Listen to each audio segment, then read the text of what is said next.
All right, we're about to get started here soon, guys.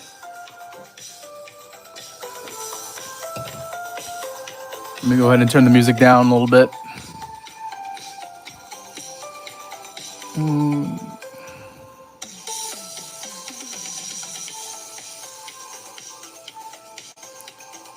Actually, where's my music? This is not the one that I wanted. Let's change the music up. This is what I was trying to listen to.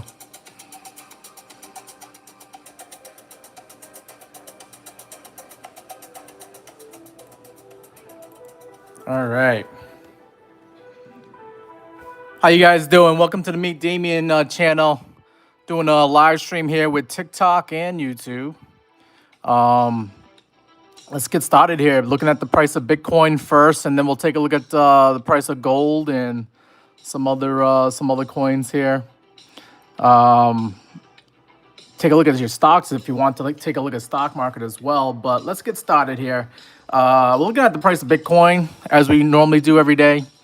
And the price of Bitcoin is at $113,000 after we saw it higher than that last night. We kind of peaked out. Let's see, how high did we get here on Bitcoin?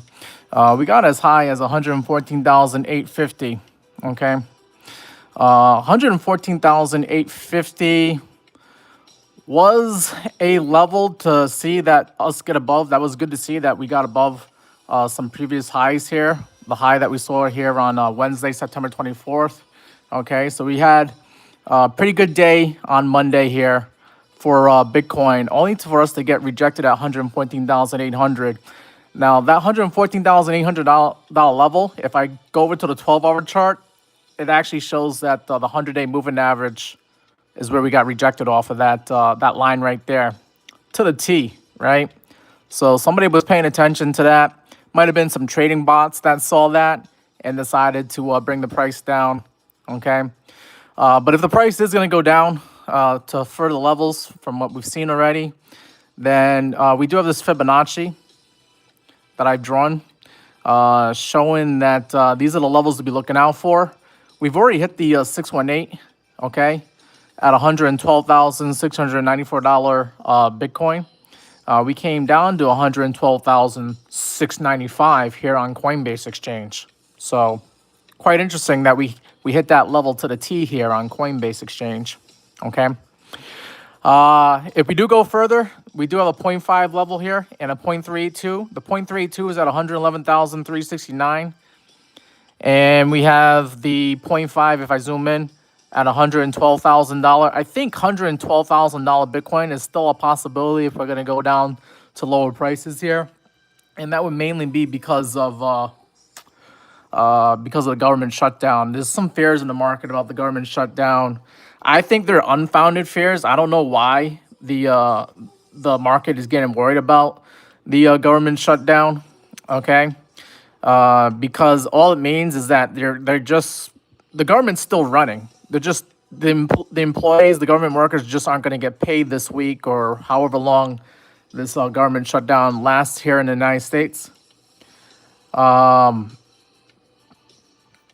So with that being said, okay, they're still going to come to an agreement at some point, and they're going to, they're basically going to end up spending more money. That's the long story of it. The short story of it is that they're just going to spend more money, and that should be bullish for Bitcoin and gold. But however, Bitcoin and gold have gone down in price over the last few hours here and earlier tonight. You know, I don't know why TikTok. I'm getting a little bit upset with TikTok right now because they're not recommending my live stream to anybody because they're saying my content here is ineligible for recommendation because I am using my content's unoriginal. We're talking about Bitcoin. It's not like I have a static screen up here. We're talking about Bitcoin, crypto, and the stock market. But apparently that's a problem here for TikTok. So what I'm going to do, guys, I'm sorry for my TikTok guys, but I'm going to restart this TikTok live stream. Hopefully they don't give me any problems here. But I mean, if TikTok keeps doing this, I'm I'm not gonna live stream on TikTok anymore. That's the way it's gonna be. Like I'm wasting my time here on TikTok if they're not gonna show my live stream to other people out here. Okay. And yeah, so let me go ahead and restart this live stream. See if that fixes things here. But I'm also here on YouTube, and I know TikTok hates it when I mention YouTube, and they'll shut down my live stream if I mention YouTube as well. So TikTok being a pain in the ass right now. Okay, but that's fine. You guys can come find me on YouTube. All right. But yeah, let me shut down this TikTok live stream real quick, and then restart it up, and we'll get this started here. This is kind of messing things up for my other viewers here on YouTube. But yeah, see this? Look at this right here. I'm not sure if you guys are able to see this, but my YouTube guys can see that my live is not eligible for recommendation because it contains unoriginal or reproduced content, which goes against their community guidelines. And I'm not even going to appeal. I'm just going to be like, okay, and I'm just going to shut the live stream down. I'm so pissed off with TikTok right now. All right. Let's go ahead and exit out of here. We'll restart this all over again. Bye-bye.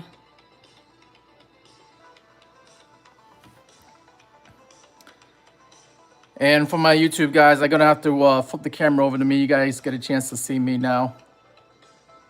How you guys doing? Let me go ahead and just restart this program on my computer here.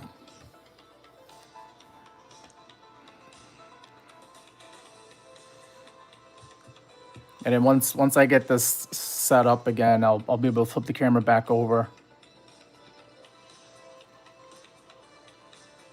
All right, go live. Yep, that's what I'm trying to do here. And we'll go live again.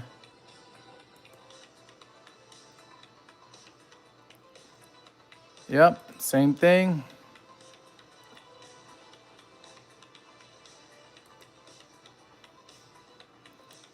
All right. So I got the TikTok live stream fired up here again. And let me just say hi to some of my buddies, some of my friends that showed up to the chat. Frank Davis wants to take a look at or wants me to play Roblox. That's interesting. And Intense just saying hi. Good to see you, Intense. Thank you for coming in. And Reds got a bunch of sad faces there. I'm sorry to see that. All right, let's get back into looking at the price of Bitcoin again one more time here. All right. Appreciate you guys coming in and hitting that like button. If you haven't done so already, go ahead and hit that like button. Show that we got a good stream here going. And if the music's a little bit too loud, let me know, guys. I can turn it down on my end. Okay. But yeah, we're looking at the price of Bitcoin. Bitcoin could possibly come down to 112K at that 0.5 retracement level here. Even possibly come down to that 0.382, but I think 112K makes sense because we did have a daily candle close around that area on Sunday, where Bitcoin closed at 112,100. So I wouldn't be surprised if we come down and revisit that level. To the upside, right? To the upside, if Bitcoin catches the bids, I would expect it at least push up to get up to this 1272 fib extension level here at $116,000 Bitcoin. And then, of course, we got to see if we can make it past $117,400 Bitcoin, because that was a level that we were at back here on Thursday, September 18th. We actually got a little bit above that to like 117,998 before we got rejected over the weekend. You guys know how that felt, right?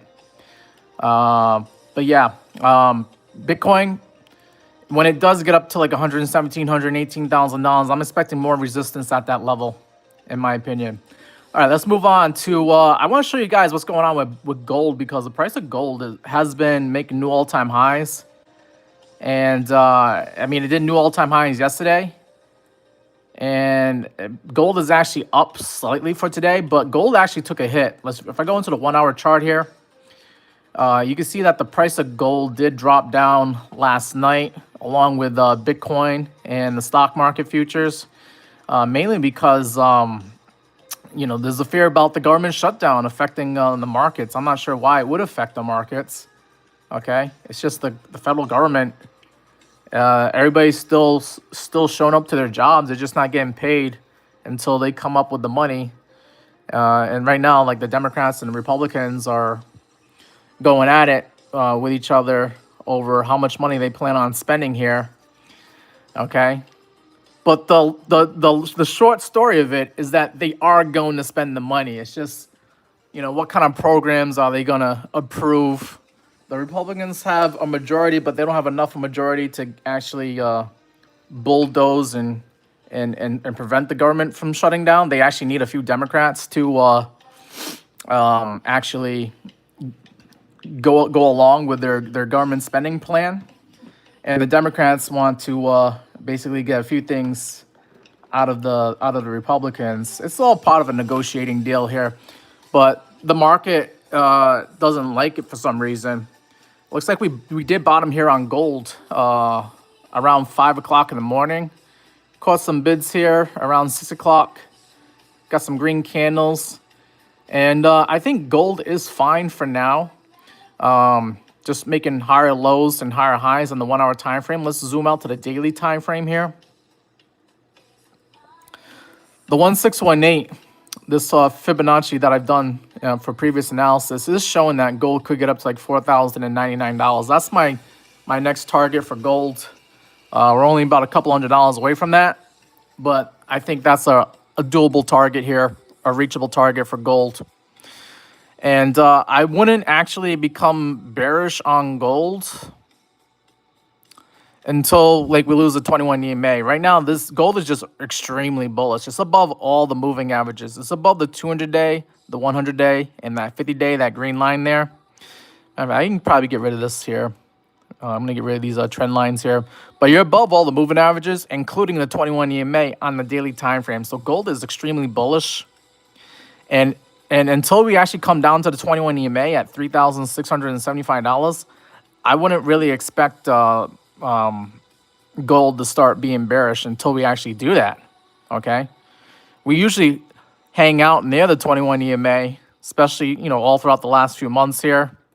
We haven't really been below the 21 EMA, but when we do, we usually get a quick buyback. I mean, gold's just been in a tier and on a bull market ever since well, geez, it's been like that for a while now, but like ever since like February of 2024, okay, in October 2023, somewhere around that area, we haven't seen the price of gold actually dip below the 200-day moving average since October of 2023. So we've been on a bull run all throughout the last couple of years here on gold, and I think it has to do with the fears of what's going on with possible World War III happening here.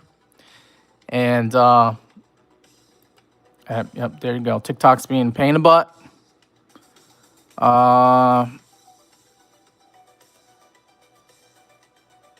Yeah, they're being too strict right now for TikTok right here. Once again, they're restricting my live stream again. So yeah, I guess TikTok doesn't like us talking and educating people here about the markets. I'm gonna have to take my my live streaming somewhere else because TikTok is being a pain in the butt. I could probably just do regular short videos on TikTok, but as far as like live streaming, I mean, I don't have to do TikTok. I don't think they understand that. Anyways, let me say hi to a few of the people that have showed up here on TikTok. Appreciate you guys coming in. So yeah, we are looking at the price of gold, and we'll start looking at some other assets here as well. I just wanted to quickly look at the oscillators here for gold, and you can see on the daily time frame the RSI is overbought, but we can stay overbought. We've been overbought on the RSI here for gold ever since the end of August here. Okay. So you are playing with fire here. If you haven't taken profit yet, I would start thinking about taking profit here with gold, especially if we get close to $4,000. I feel like everybody has that number in their head, And we might not actually see $4,000 gold, because if people start selling and front running it, you might actually get up to $4,000. All right, moving on to some other assets here. Let's take a look at how Ethereum is doing. We're currently looking at Ethereum, currently trading at $4,124. Ethereum on the daily time frame is above most of its moving averages, except for the 21 EMA, so it's not extremely bullish like we saw with gold. However, Ethereum is it did get a nice healthy pullback here, and we pulled back to the 618. Looks like we came down there this past Thursday, where we saw Ethereum at 3,825. Your 618 was at 3,878. So you hit the golden pocket and you got your bounce off of that level there. So the traders are respecting the TA here, the technical analysis, using the Fibonacci. The Fibonacci traders are respecting these levels here. And I'm expecting Ethereum to try to make a climb back up to 4,360 at some point. That would be your 786 retracement level right there. It was a level that we kind of hanged out for the most part all throughout the last couple of months here, going into like the middle of August here, beginning of August. Ethereum has seen higher prices. We've seen it get up to like $4,900. That was nice to see, but we didn't stay there for too long. If Ethereum does start climbing up to past $4,300, I would expect like anywhere between 4,300 to like 4,800 to be significant resistance. So I'm expecting us to go sideways again here on Ethereum until we get the punch through to go to higher prices here on Ethereum. And if we do go to higher prices on Ethereum, I'm expecting Ethereum to maybe get rejected off the 1272 fib extension at $5,700 Ethereum. And if we can push past that level, there is a 1618 that says Ethereum can get up to like 6,751. So those are some levels to be looking for Ethereum, in my opinion. All right. Okay. Moving on from Ethereum. If you guys have any requests here, by all means, let me know what crypto you want me to take a look at. If you want to take a look at stocks too, I can also look at the stocks.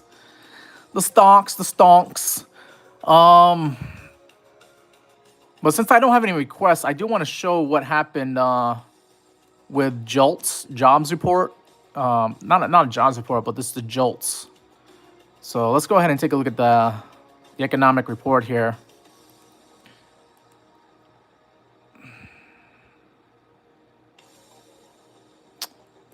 All right, I gotta type this in. Economic calendar.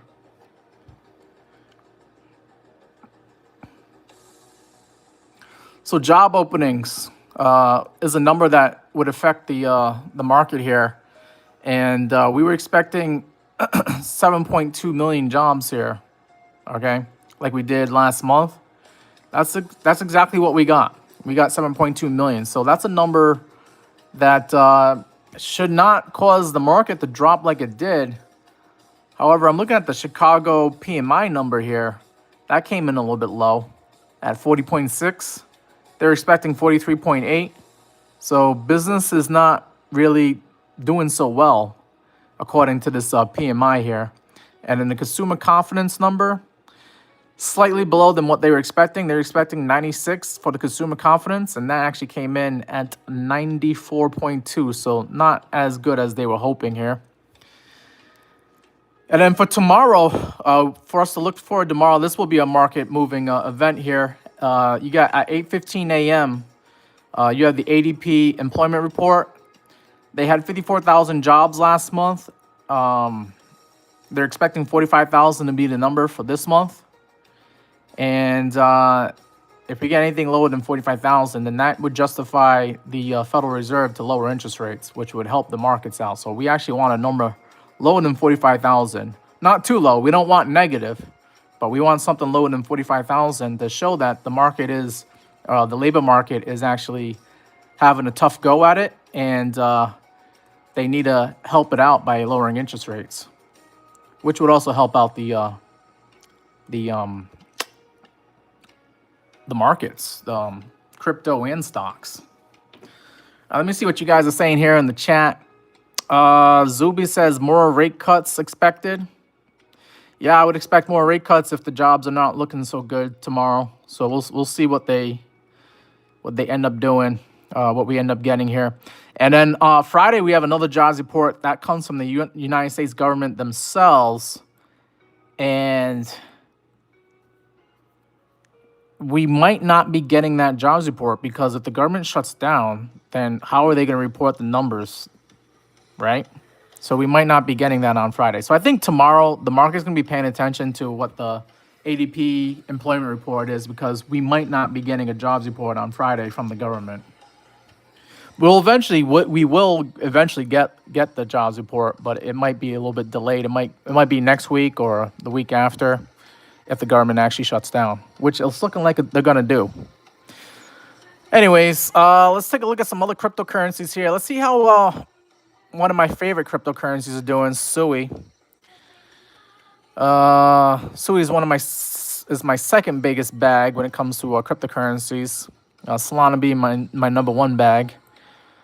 And Sui is currently trading at $3.17 here on the daily time frame. We can see that Sui has been making lower highs and lower lows. Some might even call this a bear flag or bullish consolidation.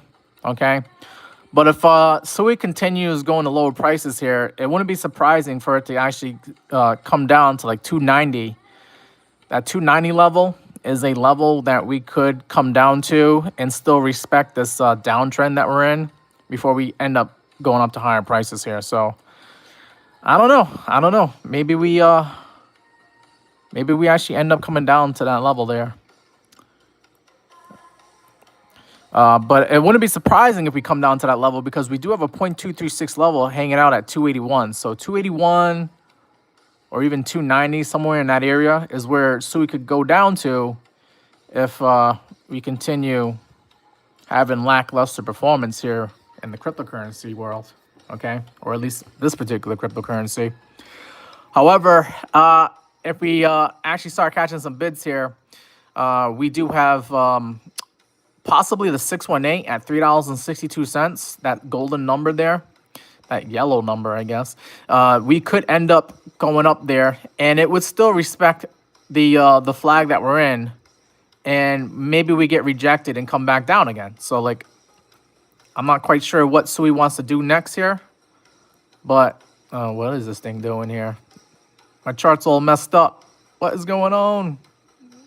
Oh my God. I have to click the refresh button, see if that fixes it.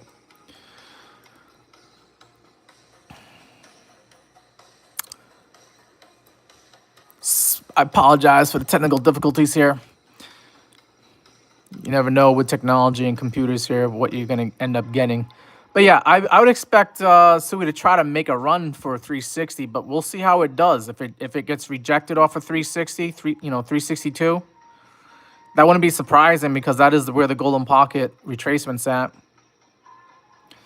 It would be nice if we are able to push past that and actually make it up to the 786 retracement at 398 for Sui.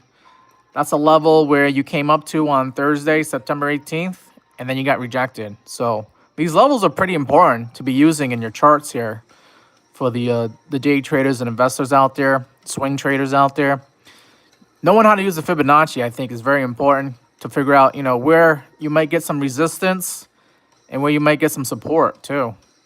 Because look, even down here, we came down to this 0.382 level at $3.12, and you can see, like, that was a level that Sui was coming down to here this past Thursday and Friday here. I mean, it came down a little bit lower. It's not an exact number, but, there it is, right? Why do we just all of a sudden stop here? We had the 0.32 at $3.12, but we also had the 200-day moving average trying to act as support. But we didn't lose it yet. We haven't lost this level yet. If we lose $3.12, then yeah, I think Sui's going to come down to 281 as the next level below us. All right, let me see what my TikTok guys are saying now. Zuby wants to look at AVAX, Avalanche. I got you. And let's see, what else we got here. All right, I guess that's it for requests from TikTok. Let's take a look at Avalanche right next to Sui on my watch list here.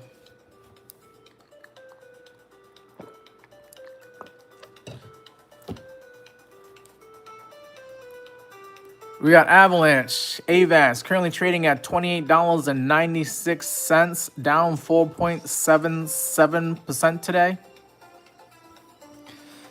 And Avalanche, I still think is bullish, okay?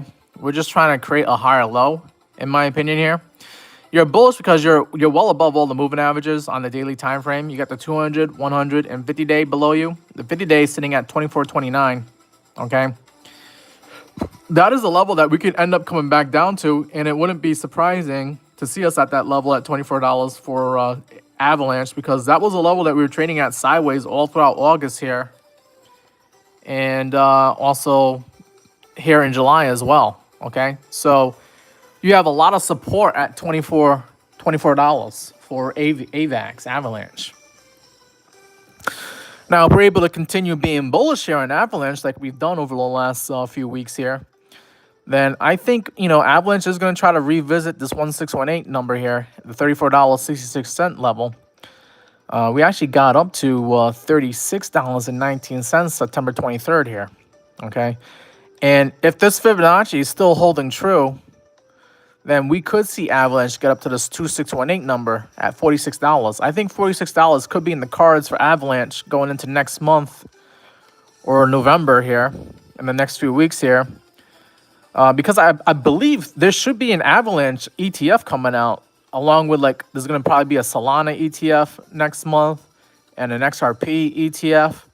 So we have some decisions that are going to be made here in the United States where they're going to probably put some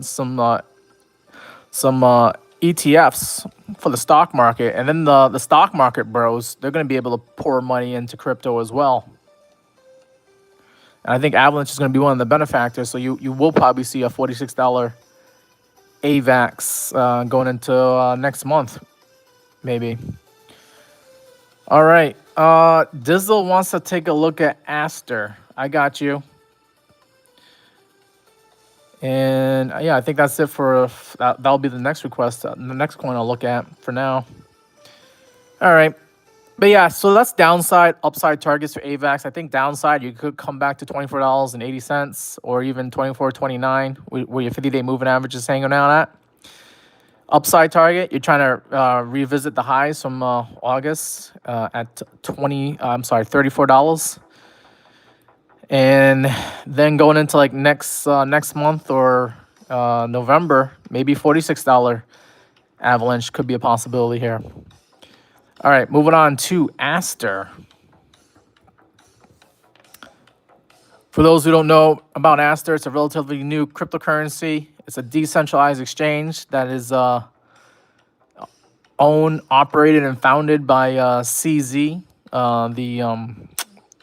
that was the founder of Binance. So there's some big money backing up Aster.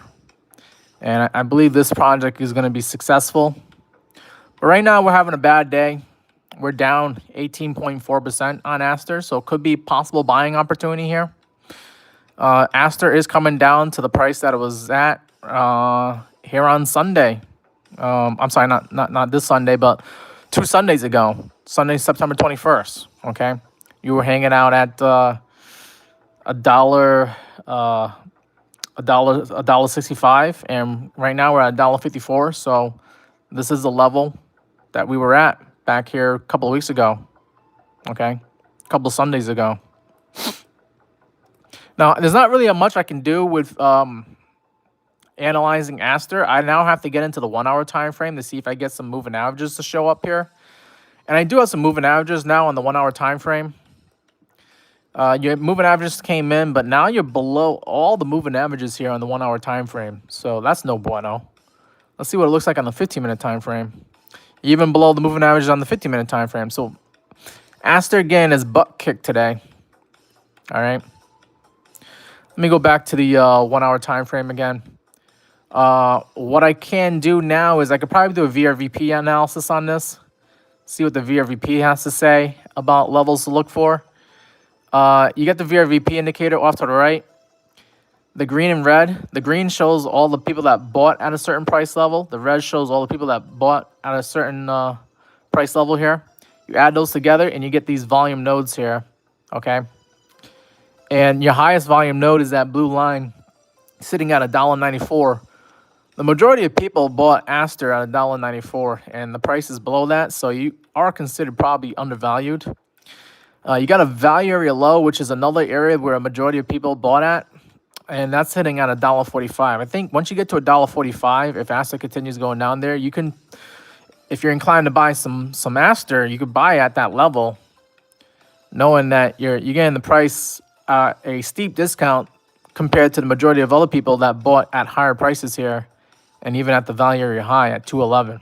Okay, so I think you know, if you want to buy Aster right now, it never hurts to buy on a red day. You know, down 18%. It's like the thing's going on sale right now. Okay. But if you want to wait for lower prices, I think $1.46 is going to be a good area, that value area low. And hopefully you're able to get a bounce, a reaction off that level and come at least back to the POC, sitting at $1.92, 94 here.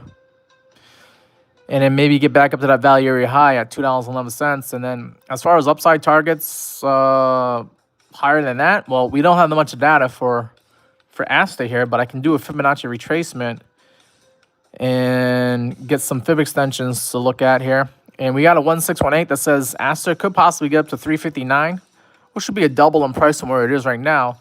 And then for you moon boys out there, you could see Aster get up to like $5.47. That's your 2618. And I'll even throw in another crazy target. You get the 3618 at $7.36. Okay, so maybe Aster could get a 5x from where it is right now. All right, cool. Let's go ahead and take a look at some other cryptos here. Let me see what you guys are saying in the chat. What do we got? Thank you, Helena, for following me. Appreciate that. And I see another person that followed, but I don't know what that name is. And Zuby says, which decentralized exchange for Aster? So Aster is a decentralized exchange themselves, okay?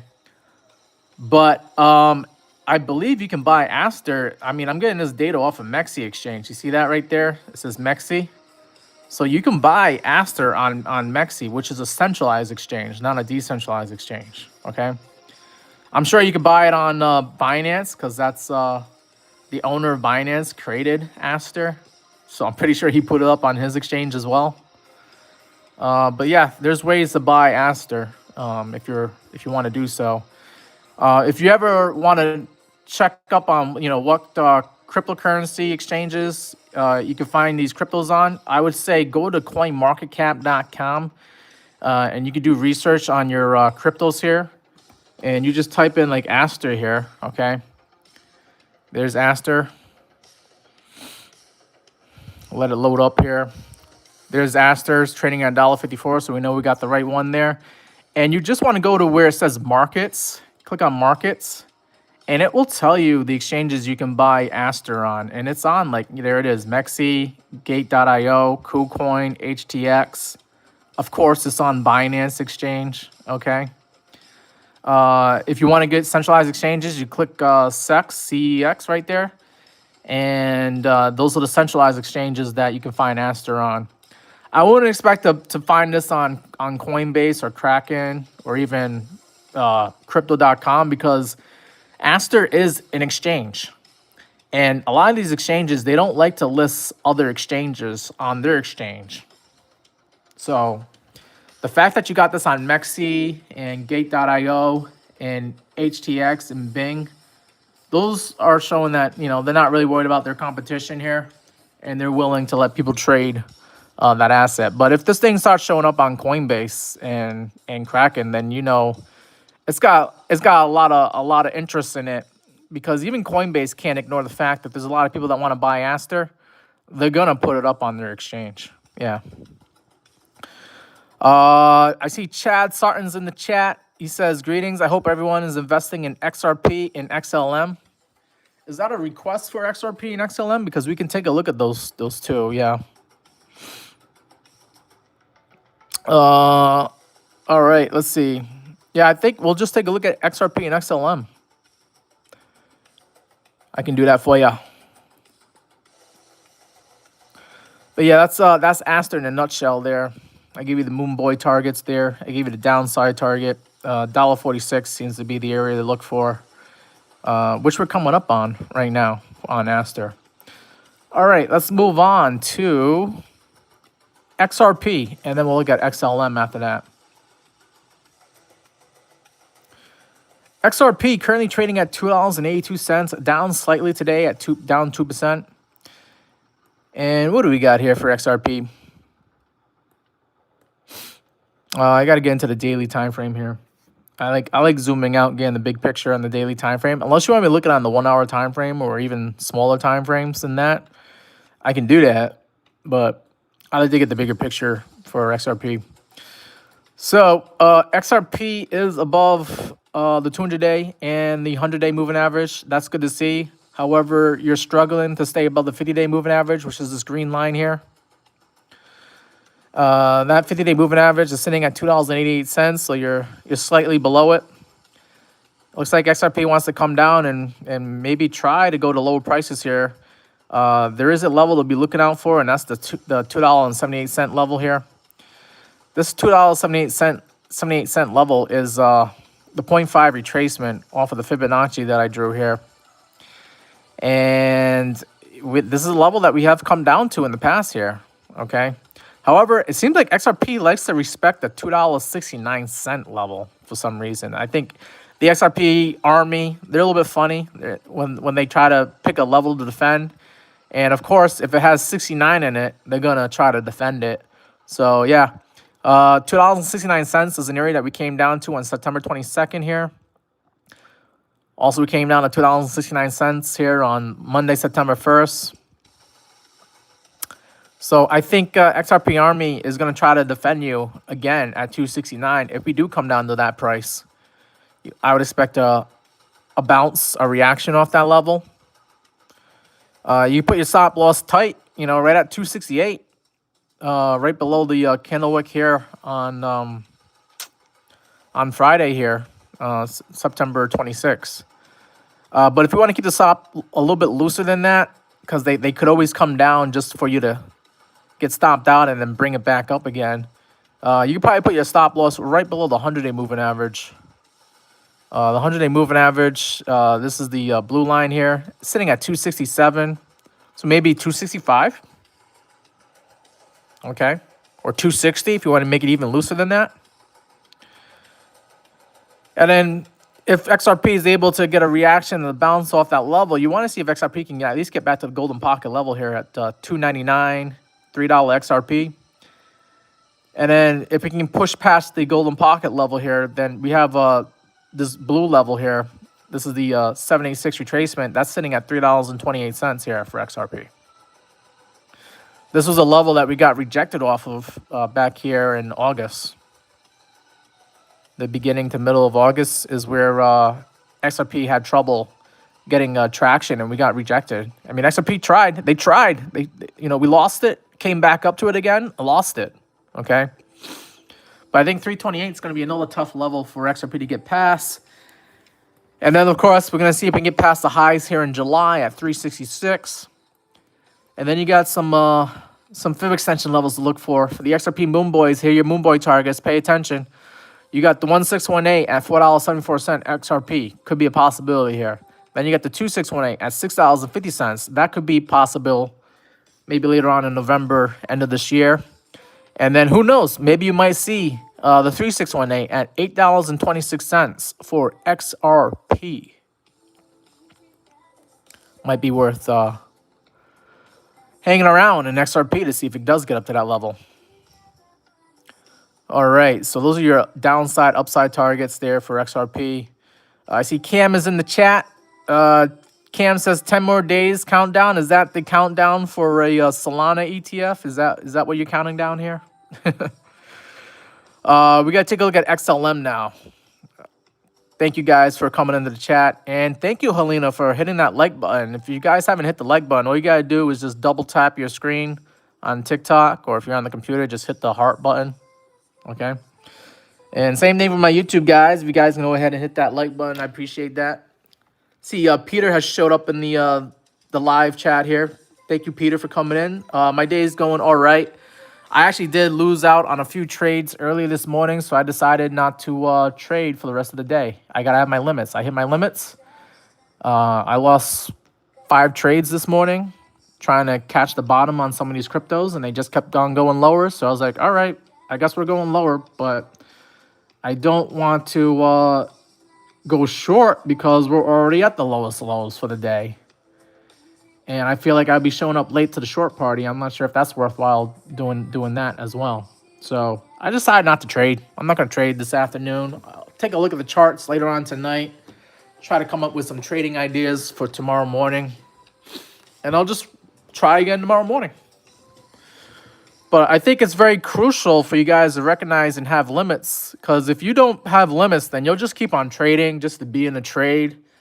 And you end up over trading, and the market might not be going your way for whatever reason, and you end up losing more money and blowing up your account, blowing up your trading account. So I don't want to blow up my trading account, so I'm taking a break until tomorrow morning. We'll see what the market's doing around that time. All right. We're now looking at XLM, currently trading at 35, almost 36 cents, down 3.57% today.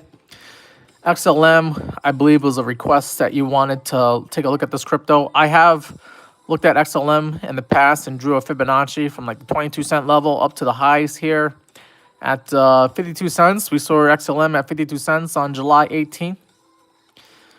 You could say that XLM has been doing a bull flag, but this has been a very long, extended bull flag ever since the middle of July here. I guess that's okay. Okay. But, I mean, you have been making lower highs, and of course, you've been making lower lows here on XLM. How much lower are you going to go on XLM? If XLM keeps on going lower, we do have some support here on this 100-day moving average at 34 cents. And then we also have the 0.32 level here on the Fibonacci at 33.5 cents. I would expect XLM to get some support at 33.5 to like 34 cents, somewhere in that area. Okay. Then you also got the 200-day that could act as support, and that's sitting at 32 cents right now. So you got some support below you. XLM might be getting close to bottoming out, maybe, or finishing off this bullish consolidation, this bull flag, if it is a bull flag. However, the heartbreak would be if you lose that 200-day moving average. I mean, yeah, you could come down just as fast as you did going up in July, and we could see 22-cent XLM. Just keep that in mind, okay? There's nothing that says that we can't, okay? But you would think that the 200-day moving average would provide support. So if that 200-day moving average gets lost, there's not that much support below you until you get down to 22 cents on XLM. So that's a doomsday target. Now for you moon boys in XLM, okay, you want to see if XLM can get past this golden pocket first at 40 cents. That's going to act as resistance like it did here on Saturday, September 13th. Or it should act as resistance. There should be a little bit of a pause before you do go up to higher prices past 40 cents. And if you go up past 40 cents, then you get the 786 retracement. That's sitting at 45 cents. That would be a level you would think XLM should be able to get up to, hopefully later on this year. And then can we get back up to 52 cents like we did here in July? I don't know. We'll see. We'll see. We got, hope for the best, plan for the worst here. But for the Moon Boys, XLM Moon Boys, you got a 1618 saying XLM could get up to 70 cents, and that's a double in price from where you are right now. And for the XLM Moon Boys, you got the 2618 saying that XLM could get up to $1, and that's like a 3x. And I'll even throw a little extra sauce, a little extra spiciness for you. There's a 3618 that says XLM could get up to $1.30. And that's almost like, well, that's definitely a 3x, almost a 4x from where we are right now. Okay? So I think those are your targets for XLM if things do get parabolic and crazy on the charts here. All right. Let's see what else you guys are saying here in the chat. Cam says XLM, XRP, XDC, hold my bags for the 3X. Okay. I didn't know that you're in XRP and XLM. I have XRP myself, a little bit of XRP, but my biggest bags are like Solana and Sui. And then I got some bets all over the place. I got some bets on Aerodrome Finance. I got into Avantis as well recently. And I mean, I can't really remember which ones I got now. Oh, I think I got a little bit of Aptos as well. Yep. Kyle Ruby wants to take a look at Solana. All right, I got you, Kyle. Thank you for the request. Don't forget to hit that like button. Just double tap your screen there for me. Appreciate that. So Solana's a little bit interesting. Solana is currently trading at $205 right now.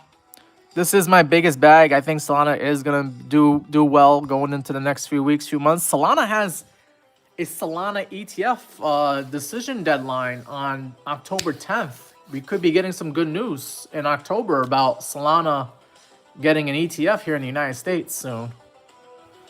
And you can see that right here. If you look at the details here, it says the SEC may approve a Solana ETF by October 10th with decisions possible in as few as, I don't know why they say 75 days. But there's 5 ETF applications are pending, which could boost institutional adoption into Solana. And we can see that Solana on the charts here has been in a rising channel, a parallel channel, okay? Rising channel to the upside. Obviously making higher lows here since June, of June 23rd here. Another higher low here, another higher low, and you're making higher high. Of course, higher highs here as well, but then also more higher highs here. So Solana is, I mean, this is an accumulation pattern. This means that people are accumulating Solana. After we bottom out here in April, remember how bad things were in April when we saw $95 Solana? Well, you can't get that anymore. Okay. And as far as like what Solana looks like with the moving averages, you got Solana above all the moving averages that I track, the 200, the 100, and the 50-day moving average. However, you are below the 21 EMA. Okay, so Solana could be at a discount right now. The 21 EMA is above you at 225. Oh no, what happened here? Okay, appeal. Yep, okay. Are we back on with TikTok? I feel like I'm not sure if I lost you guys there. Could someone in the TikTok just respond with a 1 if you're still in the chat here? Let me know if I was able to get you guys back. All right, Cameron says I'm back. All right, Cam is saying yes as well. All right, appreciate that. Thank you guys for letting me know. All right, back to Solana here. Yeah, so Solana, I think, you know, you could just easily, I mean, now that we know that we're in a rising channel, you know that the lows probably came in here on last Friday. And you would expect at least to get back to the heart line. The heart line, this blue dash line in this channel, is sitting right where that 21 EMA is at $225. So I think the next level going up for Solana is 225. And then we'll see if Solana can make it back to the highs here at 253, like we saw on September 18th here. And now I have to zoom out here because I do have a Fibonacci for you. Okay. All right. So if Solana gets past 253 to the upside here, we have a 1272 that says Solana could get up to 298. which wouldn't be too far off because we got up to 295 here back here in January. So I think that's going to be coming up on deck for Solana. And then we got a 1618 that says Solana could reach 353. And then a 2618 saying Solana could get up to 512.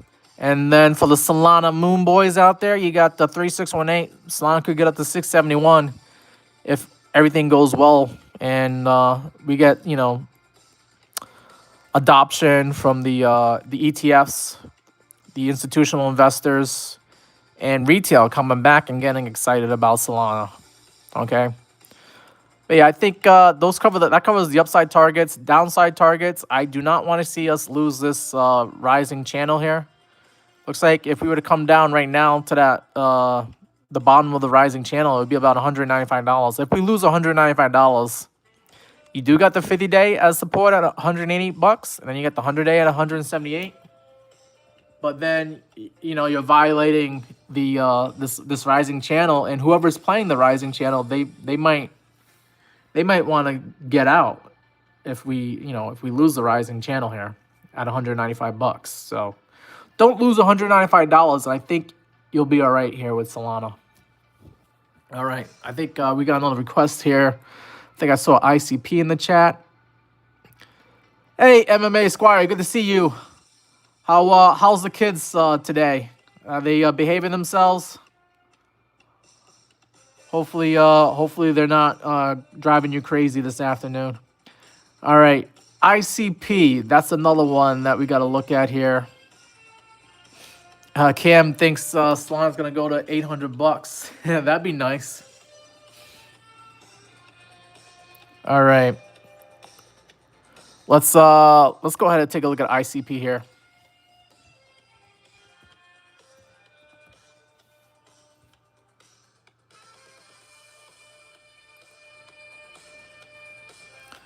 So I can currently see ICP is trading at $4.10, down 3% today. Not having a good day like most of these other cryptos. And ICP, man, wow. Well, first of all, where all the moving averages are above you. Damn. This one I would try to avoid, to be honest with you, at this point. I mean, you do have a support level here at $4, like you saw back here in June and July of 2023. This is your last support level, in my opinion, before you drop down even further.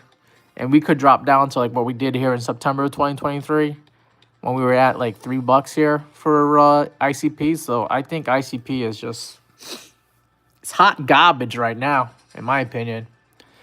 And I'm going to give you the brutal opinion that it's hot garbage because you're below all the moving averages. This is not bullish. And you're making lower highs and lower lows. You couldn't even respect the low that you made back here in April when we had that, all that fear in the market from the tariffs. And then Donald Trump then decided, oh, we're going to do a 90-day pause on tariffs. And then we got the bids coming in for ICP. You came down to $4.18 during the worst of the worst in April, and now you're below that. Like, what the hell, right? So I would not be investing in ICP, in my opinion. Okay, you might be catching the lows. If you want to trade, if you want to take a high risk bet that this thing is gonna go up and not do what it's been doing, which is going down all throughout the year, then I mean, where do you put the stop loss? You put the stop loss below what you did here on Thursday when you were at like $3.99. Maybe you put the stop loss at $3.99 or maybe $3.90. But like, this is your downtrend, right? You're making lower highs and lower lows. Most likely, you're gonna just continue going down. All right, let me turn on the VRVP here real quick. See if I'm missing anything here on the VRVP.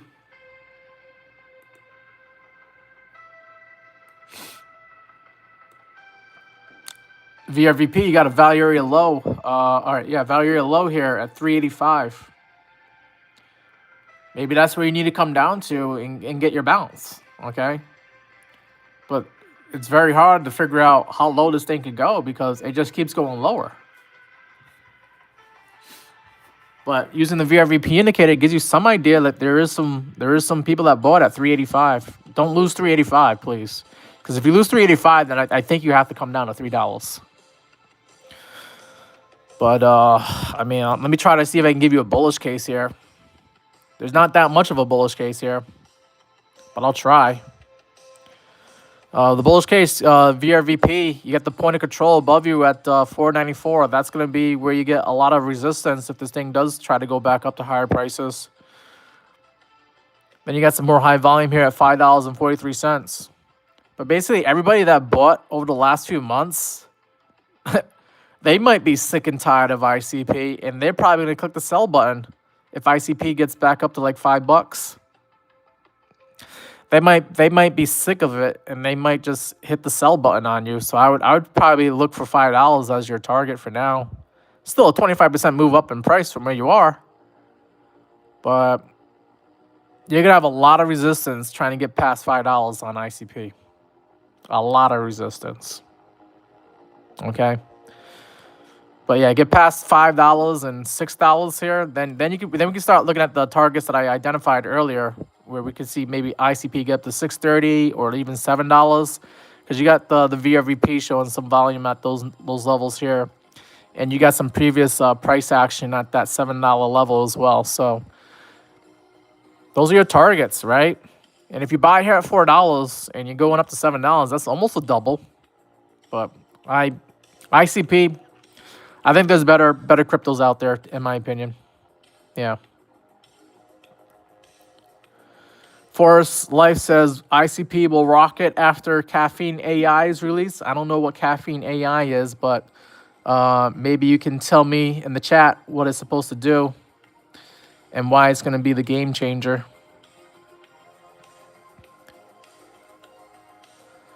Well, Forrest, I don't know what ICP is doing. All I know is what I see on the charts, and traders and investors are not excited about ICP, so why should I be excited about it? Okay, I go based off the charts right now. Okay, I could read up on it, try to figure out, you know, what there's to be excited about. But I feel like other traders and investors would have read up on it, and they would have placed their bets accordingly, and we would have seen ICP making higher lows at the very least, not making lower lows. So I'm not a hater. I'm just showing you what I see in the charts, and it's not good. It's really not that good. I'm just trying to avoid heartache and pain for everybody else here who might be interested in ICP. I would put the stop loss really tight, because you could be going down to lower prices here. And I'm not sure what Caffeine AI is supposed to do, but right now Caffeine AI ain't doing crap to help the price go up. Oh, we got John316 in the chat. Says smash the like buttons, and he says scared money don't make money. You're right about that. Scared money don't make money. But we want to make sure that we're not losing money, too much money either. That's why we got to put the stop losses in. All right, let me see. Let me go back into the chat here for TikTok. Yeah, I'll take a look at Caffeine AI on my own time here and look at ICP. You say it's an AI app writing software, and it's on the ICP network, and it's not released yet. Okay. I'll have to do I'll have to do research on my own time. I mean, I guess I could look at it right now. Let's take a look at the ICP on CoinMarket. We'll do a little bit of research here, since we're on it. Internet computer.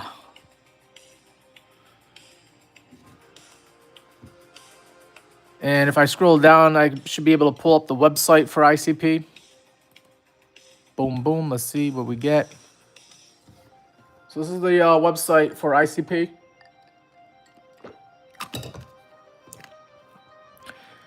They're trying to work in the AI space, artificial intelligence.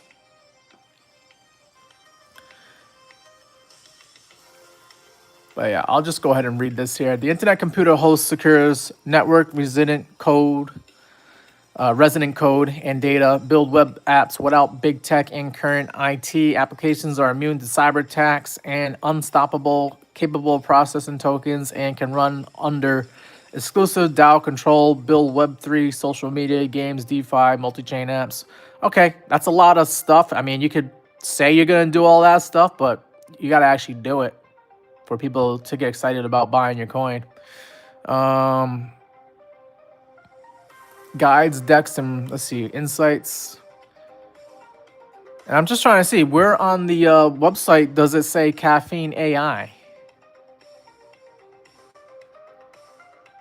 I feel like if that's a very important thing, it should just show up and pop up, be one of the first things that they'd be talking about here.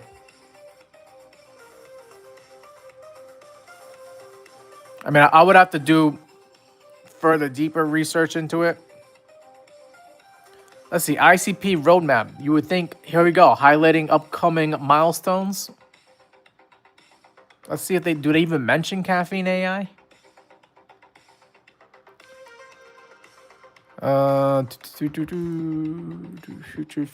Future features.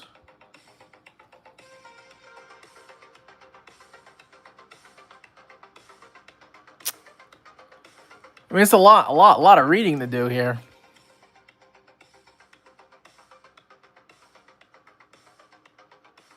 I don't see anything that says Caffeine AI, though.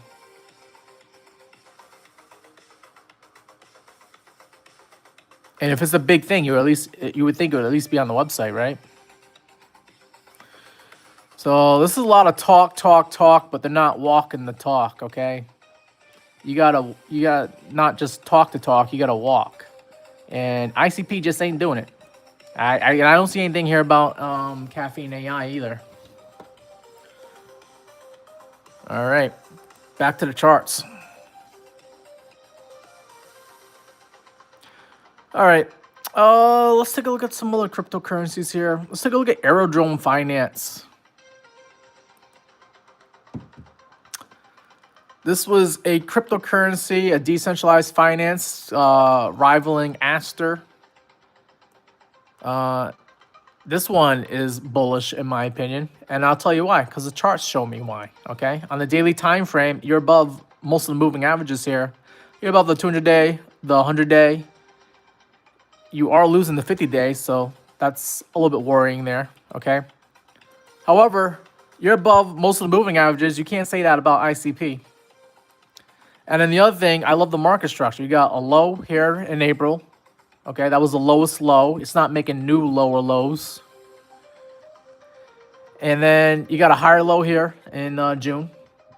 Another higher low here. Another higher low here. This is what I call accumulation in uptrend. That's not what you're getting with ICP. Aerodrome is bullish. Aerodrome's in an uptrend. Aerodrome's making higher low, higher high, higher low, higher high, higher low, higher high, higher low, higher high. Do you get the picture?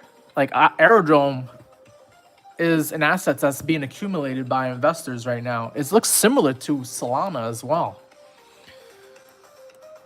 So, you know, that's why I say there's better cryptocurrencies out there besides ICP.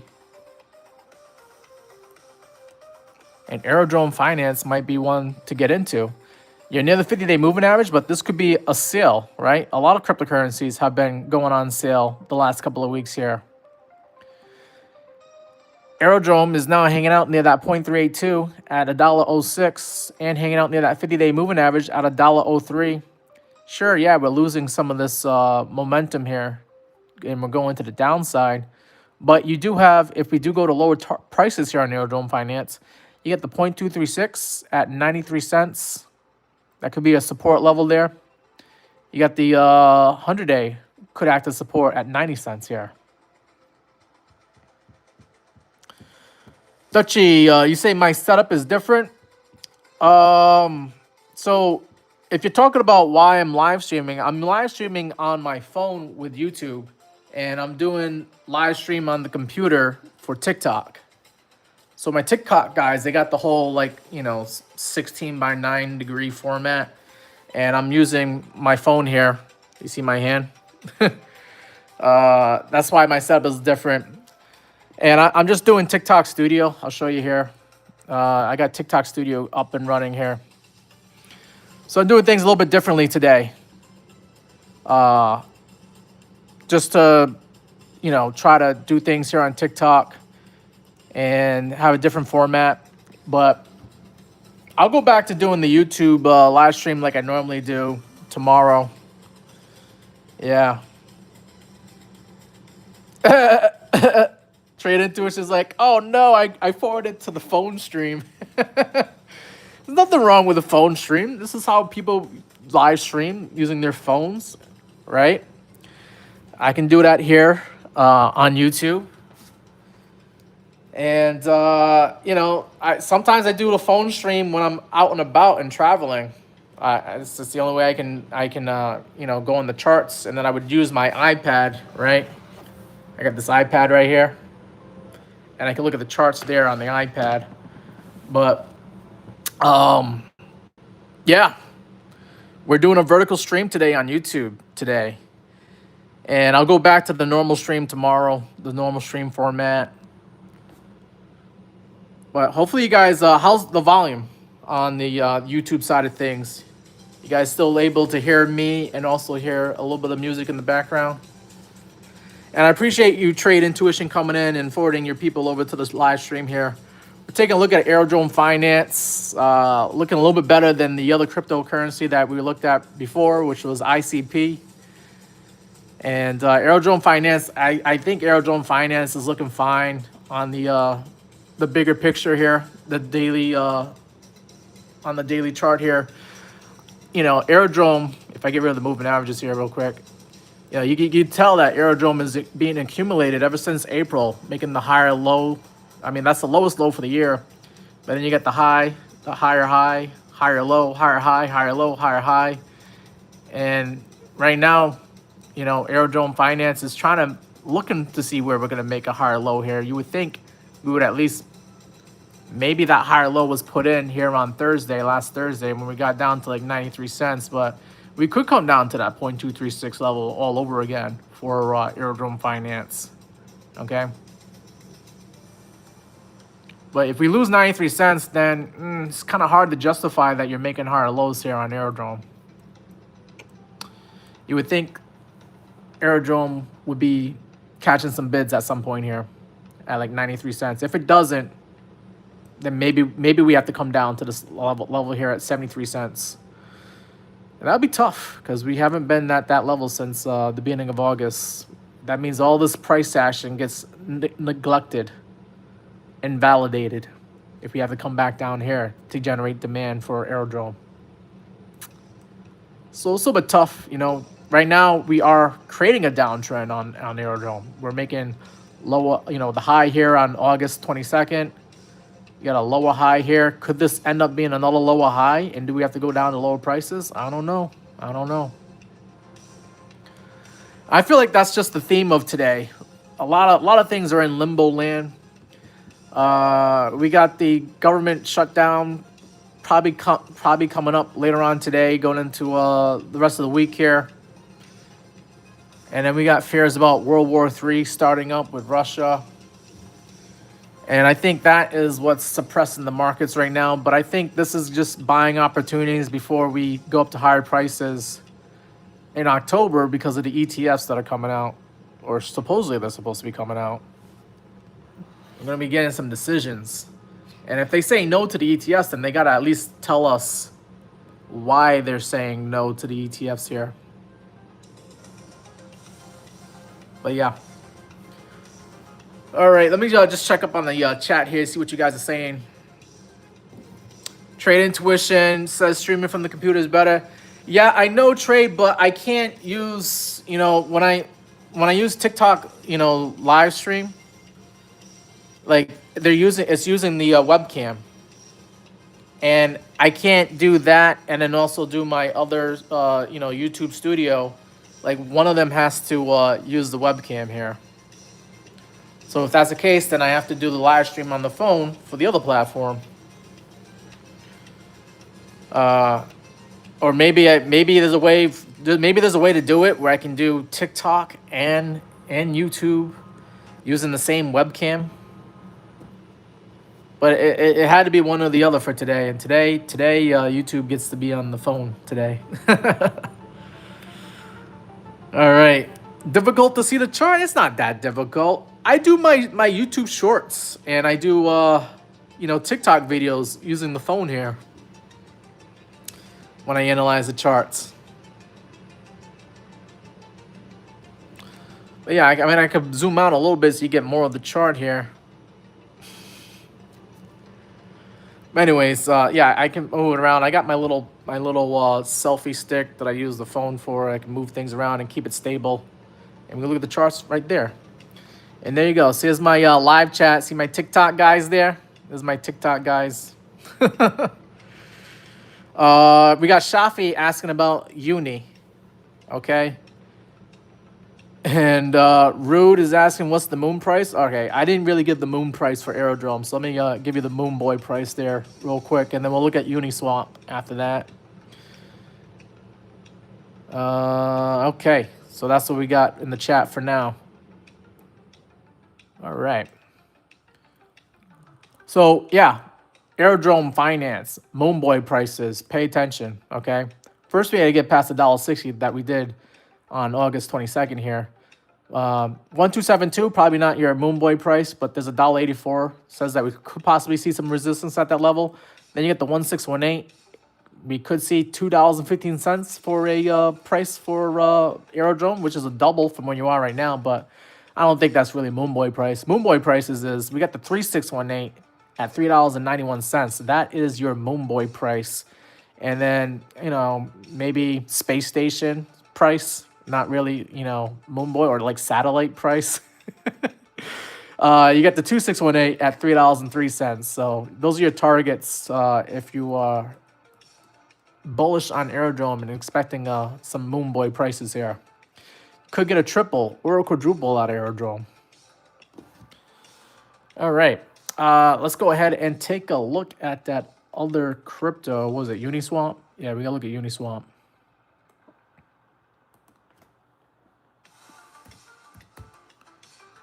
Let's see. Uniswap on Coinbase. Oh, I haven't really done any recent price action. I haven't done any recent charting on Uniswap. This looks like a naked chart right now. $7.50 is where Uniswap is trading at right now, down 3%. Let me go ahead and turn the moving averages right now. You are hanging out near the 200-day moving average. That 200-day moving average is sitting at $7.72. You're actually below it. You lost it here on Thursday. You try to get back and get above it, but you're getting rejected off of it. So that's no bueno. Jesus. In my opinion, if you're below the 200-day moving average, you have to be bearish first before you can start making a bullish case about this this asset. If we get above the 200-day moving average, then I could be bullishly biased. That red line, that 200-day moving average, is like my red line in the sand as to like whether I'm going to be bullish or bearish on a particular asset. So right now you're flirting with the 200-day moving average and you're flirting with losing it, and that's no bueno. That's not good in my opinion. If we were to continue going down to lower prices here, all right, I do have some previous chart work here. If we do go down to previous if we go down to lower prices here, you do have some previous price action where this thing was trading at in July and June at like $6.90. So I would think $6.90 could be an area where we might get some support. Also here, another level to look at is $6.13. And then, of course, could we go down to $4.90 like we saw back here in May? I don't know. But those are some levels to look for if we start going to lower prices here on Uniswap. Yeah. I mean, I could probably turn on the VRVP. I bet you it would just confirm those levels there. If I turn on the VRVP indicator, you get the highest volume node here, the POC, that blue line sitting at 630. That's where the majority of people were buying here in May towards June here of 2025. You would think these people here would at least not press the sell button. And if they're not going to press the sell button, then that means selling pressure will die down if we go down to that level. And then you might get a reaction where people think this is a good area to buy, and then you get a bounce off of that that blue line there, that $6.30 level there. So I think that is your downside target for Uniswap. Pay attention to that level if we have to drop down the lower prices here. Now, if Uniswap can start catching bids sooner rather than later, then maybe we can get up to this white line, and that's your value area high, sitting at $8.43. For some reason, this is a level that some traders were buying and selling at. And I think it's just taking account right over here. You can see that we got rejected back here in June at that $8.40, 50-cent level there. And then this also acted as a rejection over here where we saw $8.40 Uniswap get rejected back here. And I got to take this window, but back here in February, okay? Around February, we got rejected off of the $8.35 level. So I think that is a level to look for to the upside. And then look at this. You got the 100-day moving average, this blue line. Could act as resistance, at least temporarily, if we get up to that 837, 840 level. So I think on the upside, 837, 840, somewhere in that area, you're going to get either rejected or maybe you just go sideways. You kind of like chill out and pause and go sideways before you go to higher prices. And if you do go to higher prices, we'll see if Uniswap can get back up to like the 0.32 at $10 here. Okay. But yeah, I think I drew this Fibonacci from way back when, when Uniswap was trading around these levels here in 2024, and we got up to the high of like $19. I mean, that would be a moonboy target for Uniswap, trying to get back up to $19 like you saw here in December of 2024. But if you get up to that level, whoever bought here, man, they're going to be like, oh my God, I had to wait an entire year just to break even. And they're going to hit the sell button on you. So I think $19 is your moonboy target for Uniswap here.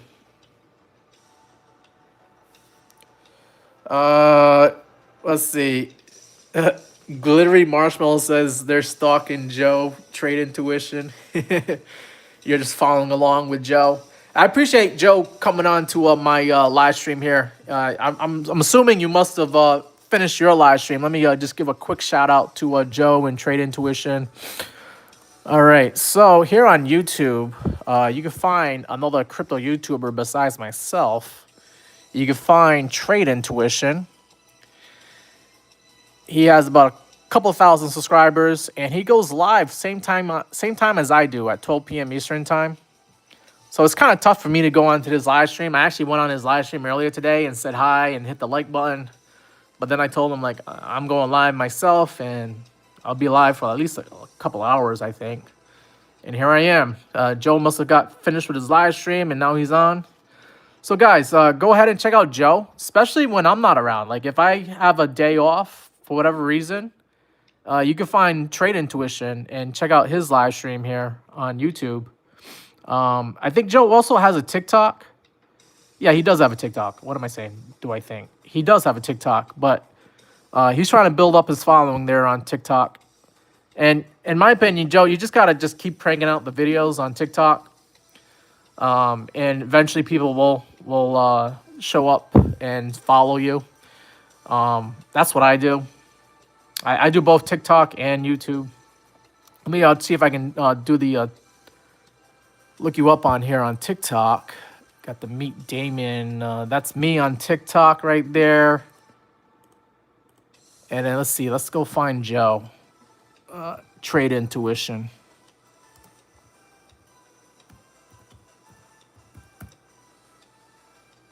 All right.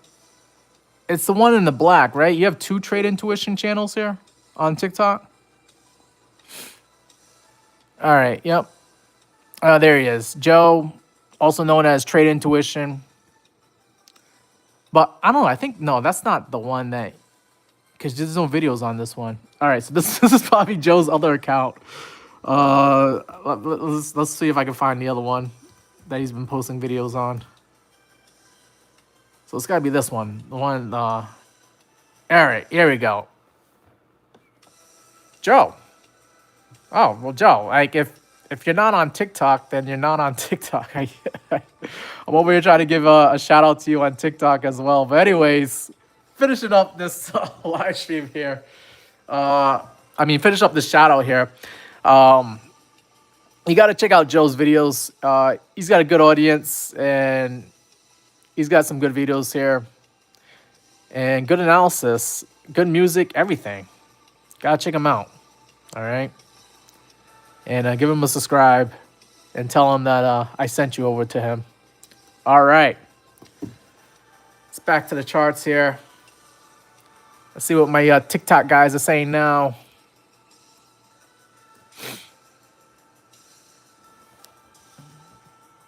Ondo? Rude wants to look at Ondo. All right, I guess we'll have to look at Ondo next. Sure.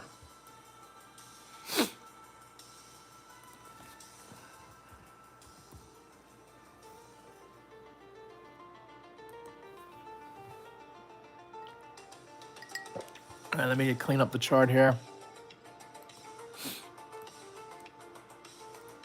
Get rid of the moving averages for now. Ondo, as I start to zoom in, Ondo is currently trading at 86 cents, down 2.99% today, which is typical. I think a lot of these cryptos are down like 3% today. And Ondo, I have done previous Fibonacci analysis. Ondo, we were kind of hoping that we would catch the double bottom here at 86 cents. And that theory looked like it was going to play out here on last Thursday where we got down to like 85, 86 cents here. Same thing here, confirmed it here on Friday at like 85, 86 cents. And now here we are going back to 86 cents all over again. How many more double bottoms do you need to make? Because this could be a double bottom. But then you also have back here. This could also qualify as a triple bottom on Ondo. So, you know, the line in the sand is somewhere like, don't lose 84 cents. Don't lose 84 cents. And that's kind of like right where this 0.32 retracement at. So you got that going for you. Let's have to zoom in here. We have a 0.5 retracement at 89 cents. So it's just weird. It's just weird how we're like kind of like hanging out here. But I bet you the moving averages are also providing support. Let me go ahead and turn the moving averages on. No. Interestingly enough, you're below all the moving averages. So now you have to think, you know, are we going to be bearish here on Ondo? Okay, because you're below the 200-day moving average, that red line there, sitting at 90 cents. Looks like the 200-day moving average acted as resistance over the weekend here on Sunday, going into Monday here. We had resistance at that 90-cent level here. So not good, but tight. Okay, you're in a tight range here.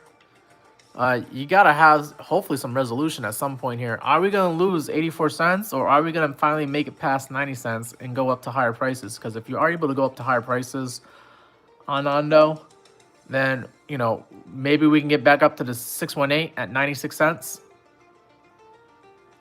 or the 0.65 at 97 cents, somewhere in that area. I'm expecting some resistance. Maybe we get rejected, come back down to like 90 cents all over again before we shoot up to higher prices. And then the next level to try to beat is to get past this 76 level here at $1.05. Get past $1.05. And then we could try to threaten to go above what we did here on July 22nd. But yeah, July 22nd, you got to like $1.16, $1.17. And that's where I pulled the fib. You know, I pulled the fib from $1.17 all the way down to the 61 cent level here. You know, that's the swing low right there to the swing high. Okay. And if we do go up to higher prices, there is a 1272 at $1.32, and there's a 1618 at $1.51. And I think that's all you're going to get out of Ondo. I'm not sure if this thing is going to go higher than that. Because you're struggling just to get above 90 cents right now. Let me go ahead and lock this in. All right. But yeah, that's Ando. Upside targets. Actually, downside target. Just don't lose 84 cents because it could get nasty, and you might just end up coming down to this 236 fib level at 74 cents, which is right where people were buying Ando at in the beginning of July here. And this whole impulse to the upside was the stablecoin build passing. Okay, when that stablecoin build passed, you got all that excitement about Ando, and now it's kind of like dying off now. I think is Ando going to be one of the ETFs? I'm pretty sure there's going to be an Ando ETF at some point here. Power Furry is asking, saying, can you help me recover $20 US? You're a beginner. I'm not sure what happened to your $20, but you know, if you come onto the channel, learn about day trading and investing here, I'm pretty sure you'll get that money back by making better investment decisions here and trading. Let's see what we got here on TikTok. TikTok is asking about Zcash. I'll go ahead and say hi to some people here. All right. Zcash. Booyah says Zcash is taking off right now. And HDZZ is saying, what's going on with the crypto market? I think we're getting a little bit of a scare from the government shutdown. That looks like it's going to be happening by the end of tonight. The government's shutting down, and I think it's unfounded fears, because all it is like the government is actually still going to be running. They're just not going to be getting paid, the workers that are working in the government jobs, and then they're going to get paid, and they're going to get paid interest. And when they actually iron out their differences and start working on a solution here. And all it really comes down to is like the government's just raising their credit card limit, right? They got a limit. They're going to raise the limit. They're going to spend more money. And that's going to cause more inflation. And that's going to cause Bitcoin and gold to go up in price, which is then going to cause everything else to go up in price because of inflation. So I don't understand why the market is freaking out about the government shutting down here. It's just temporary. All right, I see Porky's in here. Good to see you, Porky. Just waved at you. And we got to take a look at the Zcash for Booyah. Booyah Tuya. All right, let me get rid of this thing here. All right, cool. All right, let's look at the Zcash here.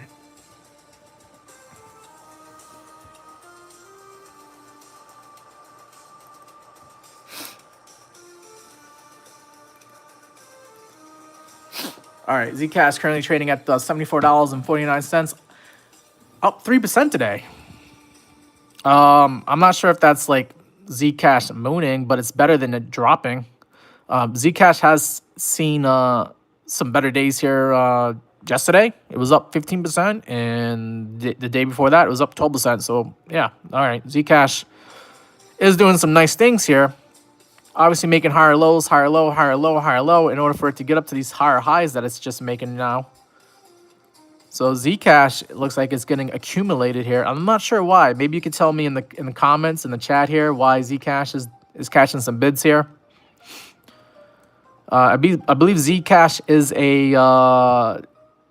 it's just like Monero, where it's supposed to be a security, a cryptocurrency that has a lot more privacy. A privacy coin. That's the word that I was looking for. It's a privacy coin.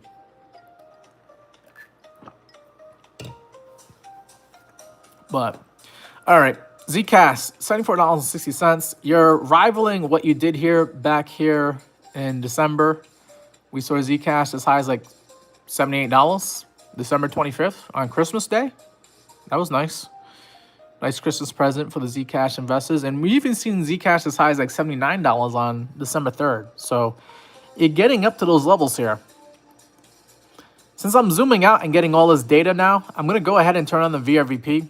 Let's see what the VRVP has to show. So the majority of Zcash investors and traders over the last year and a half now, since June of 2024, they've all bought at lower prices. They bought at the POC is showing that they bought at like $29.74. Okay, and this is your value area, the white line. The white line below is your value area low, and the white line above that, the value area high. So this is the value area. Okay, majority of Zcash investors have bought at lower prices than where Zcash is right now. So that could mean that Zcash could possibly be considered overvalued. Just looking at the VRVP indicator alone.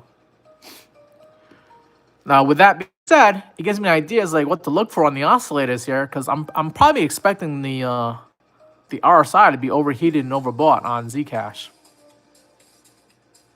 Let me go ahead and get rid of the VRVP now, and I will go ahead and turn on the oscillators here. And you can see on the RSI, we have a 75.98 on the daily RSI for Zcash. Anything above 70 is considered overbought. So you are overbought on Zcash right now, which isn't too much of a problem because you can stay overbought. Like we've seen like back in like August of 2024. We've seen Zcash, right? Stay overbought for like a couple of weeks on the daily time frame. Same thing like back here in December of last year. December 1st, we were at overbought, and we just continued being overbought until what? December 8th. So you can be overbought for a week. We just became overbought just now in September for Zcash. We were overbought on Monday. So you just started to become overbought here on Zcash. But, you know, with you being overbought, how long can you stay overbought? A week? 2 weeks maybe? I think the record right now is 2 weeks for Zcash. So you might still have some good days ahead of you for Zcash, but just know that you're taking the risk that you're buying at high prices, and what you got going on is back here in December, whoever bought at $78, they're still not at break even. And when the price gets up to $78 on Zcash, they might hit the sell button on you, and they might have a lot of crypto to sell on you. Same thing over here, December 3rd, we saw like $79. So the higher we go, the more I'm expecting Zcash to kind of like chill out. Just go sideways for a little bit at like $78, $79. Or we might get a violent rejection, depending on how much Zcash they're going to sell on you. Whoever bought in December, they had to wait almost a year. They waited, what, 9 months? 9 months just to get back to break even again. And they still haven't break even. We still don't know. We could go down to lower prices right now. And then that person who's like, oh my God, I'm about to break even. If they see Zcash starting to drop down on them, they might be like, ah, shit, I can't sell it for like what I bought it at, but maybe I can sell it at $70 or $69 or $68, and that's just going to cause more selling pressure on the way down for Zcash. But let's take a look at what the moving average is showing here for Zcash. Clearly above all the moving averages. So yeah, you had your bullish move here on Zcash. I would be looking to take profit. If I have profit in Zcash, I'd be looking to maybe even possibly short. But you gotta before you enter shorts, at least on a daily time frame, you gotta start seeing a lower high get formed at some point, or maybe even a double top, and then you can short. Let's see here on YouTube, Power Furry is saying you're an Indian. Yeah, you're confusing me here, Power Fury. All right. Anyways, going back to the Zcash analysis here. I guess we could just call this the swing low here on August 20th, and the swing high is today, September 30th. And I'll do a little Fibonacci for you now. If Zcash decides to go to lower prices on you from where we are right now, you got the 618. Could be where we get the normal retracement pullback to. That's hanging out at $60. Another level to be looking out for is also going to be this point 0.5 retracement at $55. And that's confluent with the 21 EMA. 21 EMA could provide support at like $55 along with this 0.5 retracement. So I'd be looking for those prices. You know, if Zcash can't sustain the move and actually stay at these prices, you could come down just as hard and fast as you did going up. And I respect $55 to be actually the price that you would end up landing at. You might come down to 618, the $60 level, maybe like bounce off of it a little bit and then come down to 0.5, $55 level here. And I think the $55 level is a little bit more stronger for support because you got some candle sideways trading action here. You got some sideways trading back here in last week, actually, on Thursday, September 25th and 24th. These people who bought here, they'll just be back at break even if the price comes down to $55. And I think they're not going to sell if they're at break even.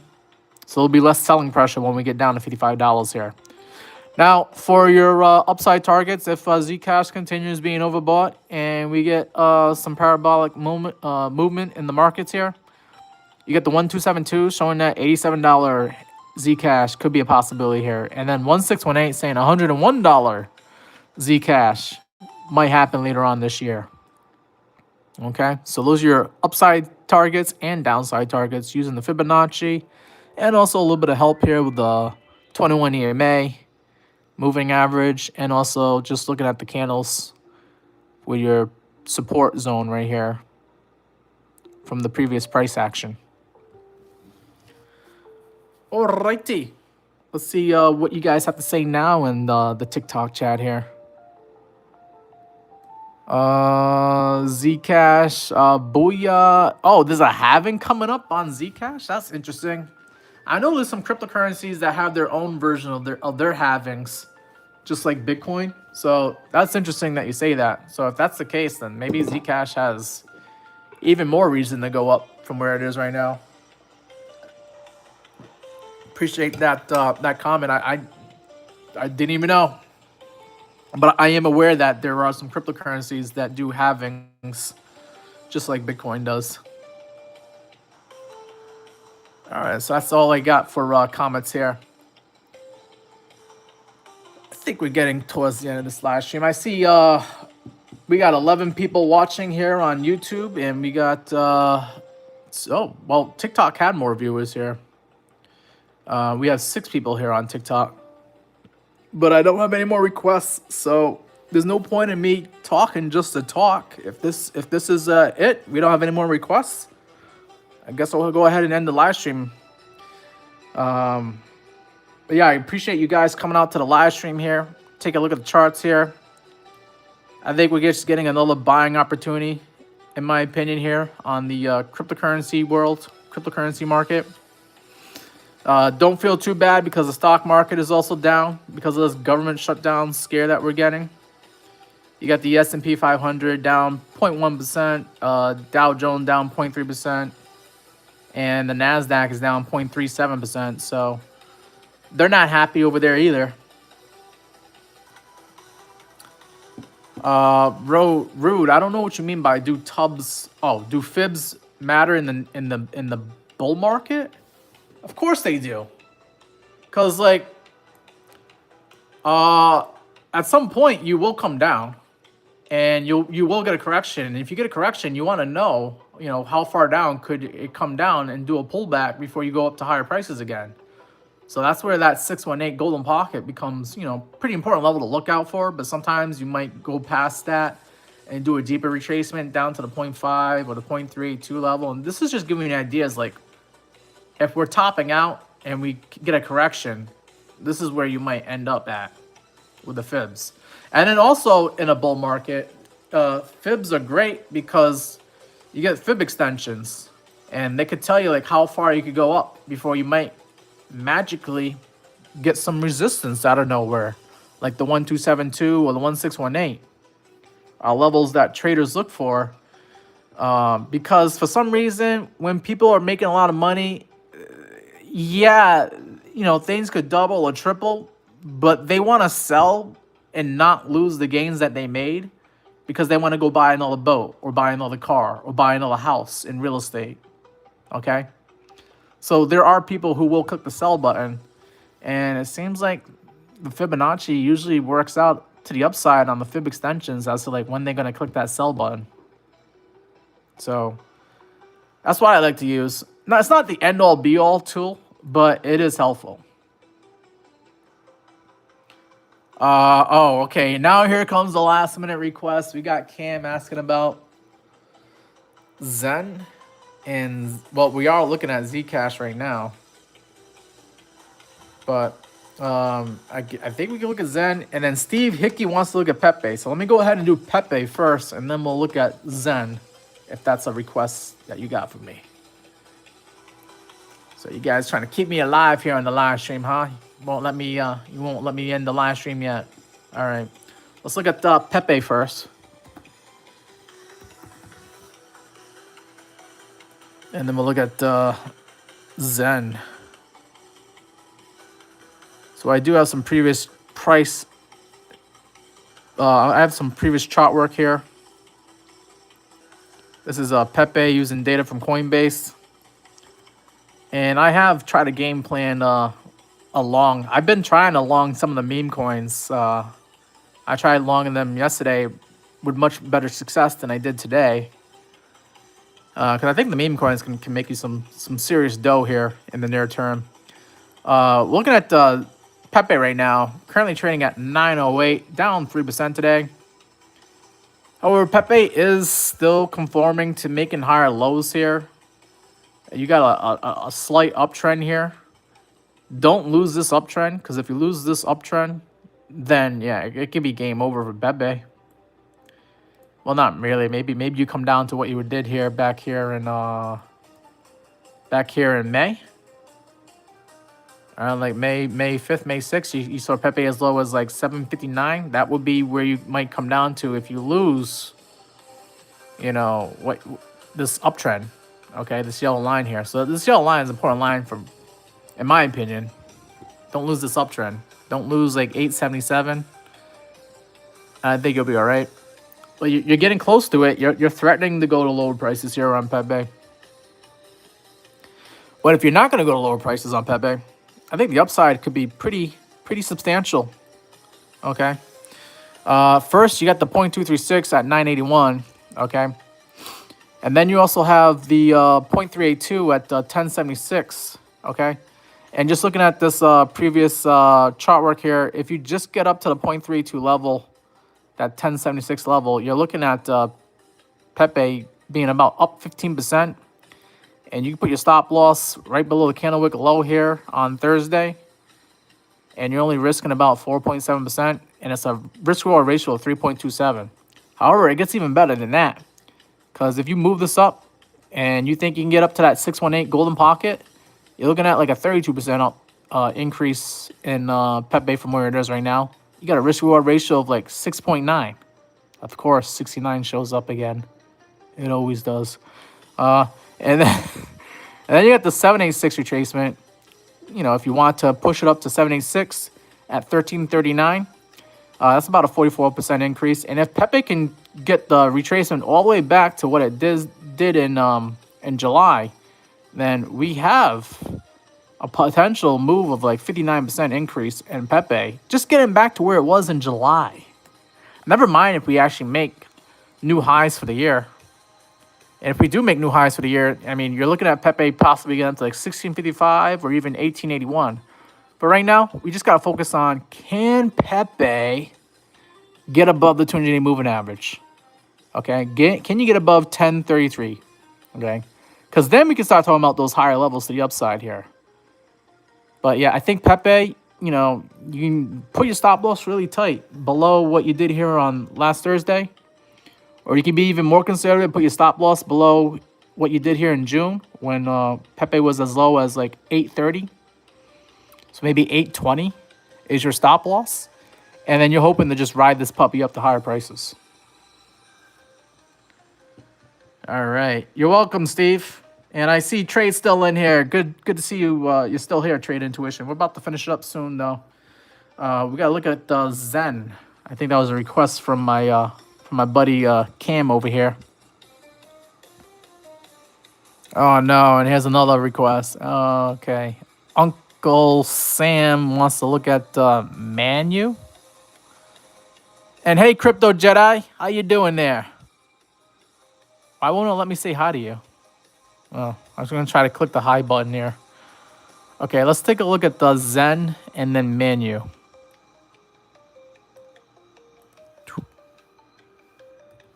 Zen. USD. Horizon. With an E instead of an O. Horizon. Cam.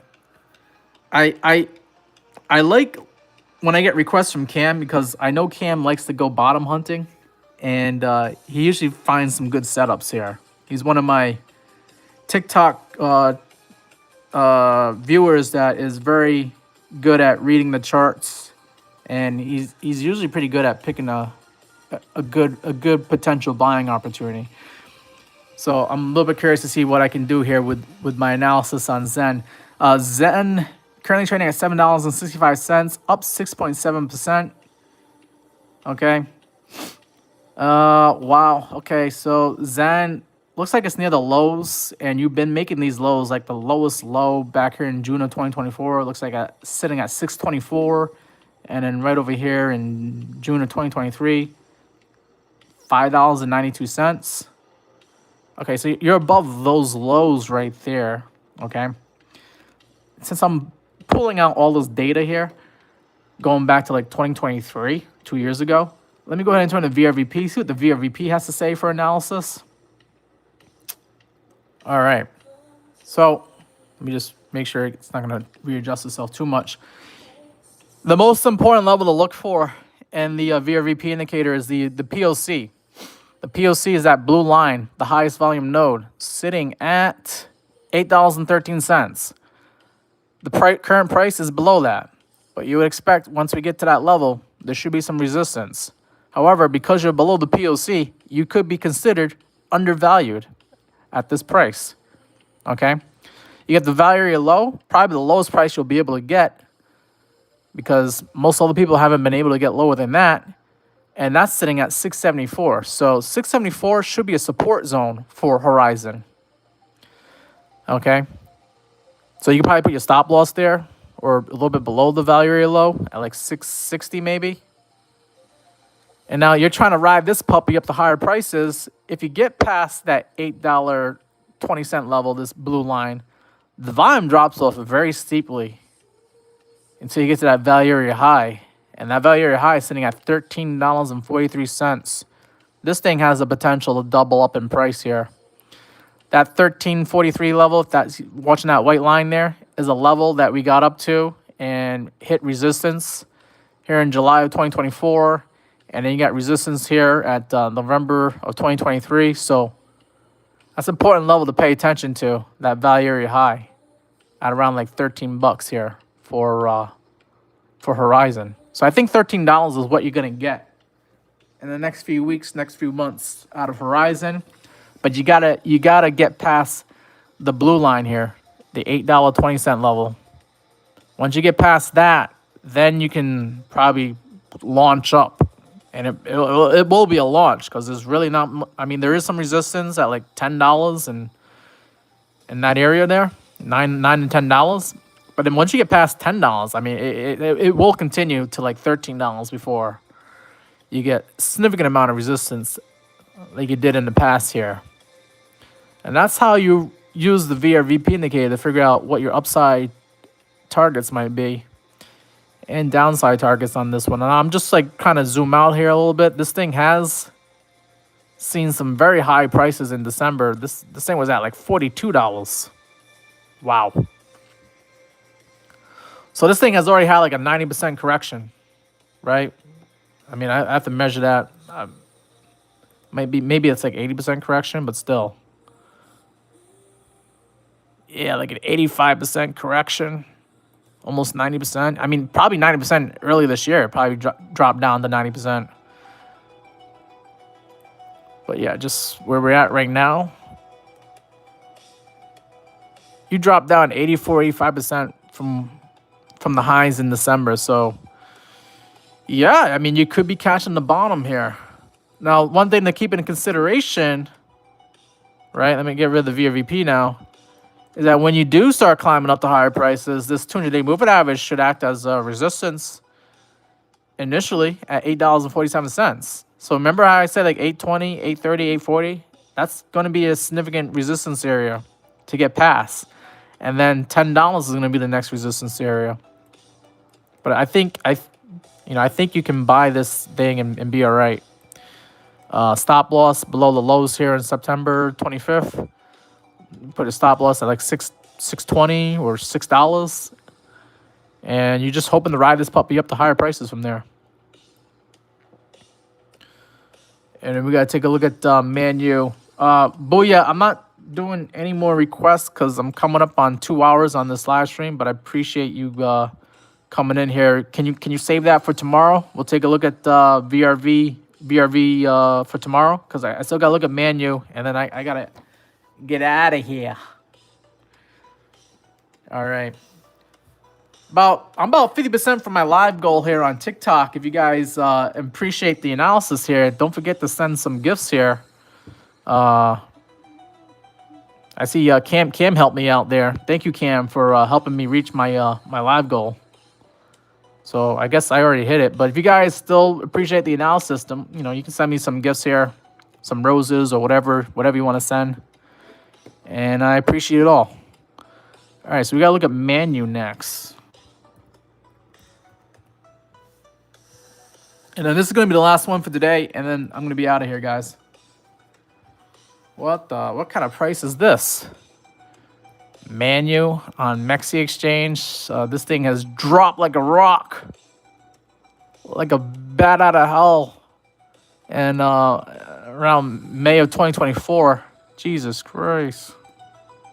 I probably shouldn't use the Lord's name in vain, but wow. Okay. So this thing got a very steep sell-off in May of 2024.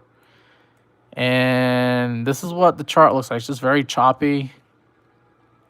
I mean, just the way it looks, I wouldn't be surprised if this thing got delisted. Did it get delisted? May, June of 2024, August. Yeah, it got delisted. What the hell? It got delisted in August of 2024. And then came back on again. It got relisted on July of 2025. Yeah, they like sent me this hot garbage towards the the end of the live stream here. But we couldn't just end on a good note. We had to look at this one. Okay, whatever. Anyways, okay. All right, so Man U finally catching some bids now, okay?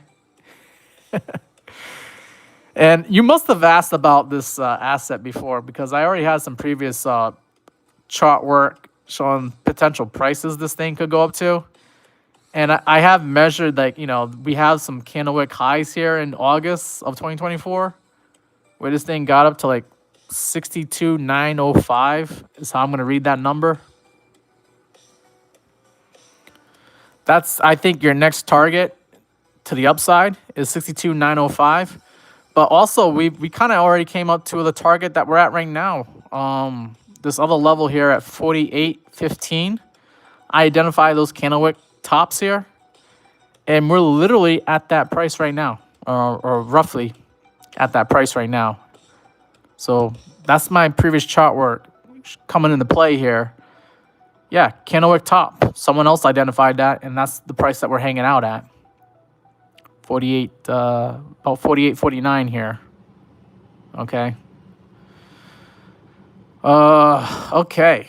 So upside target. I mean, you already hit the upside target earlier today. You came up to like 75, which got past that 62.9 target that I was looking at. All right, so you caught the bids. Hopefully you took profit and you made some money today off of this, if you're in it. But if this thing does decide to come down, let's see how far down it could go with a fib retracement now. All right. So you got your 0.5 retracement at 45. I think we already came down to that. Yeah, we came right down to the 0.5 retracement. So the Fibonacci is working like a charm over here. You already came down to that 0.5 retracement. If you were to come down lower than that, you got the 0.382 at 38.